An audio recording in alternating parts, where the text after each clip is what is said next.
سلام درون لیدونکو ستړي مشي.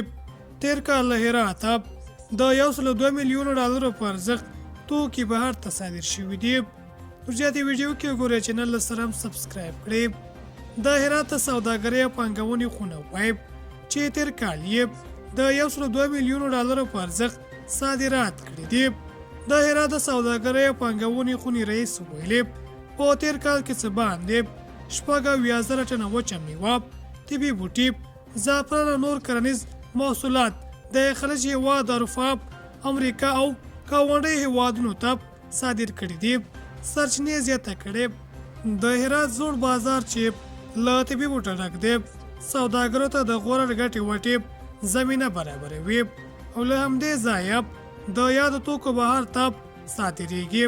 د هیواد لویدیځې حوزې په تیر کال کې په زیاته اندازه کرنیز محصولات صادر کړي چې د تیر کال په پرتله د صادراتو کچه لوړه شوې ده. د هرات د والي ویاند نصر الله احمد الیاس ډاډ څرګند کړی چې د صادراتو د ډیروالي او کیفیت د لوړولو لپاره به هڅې کوي.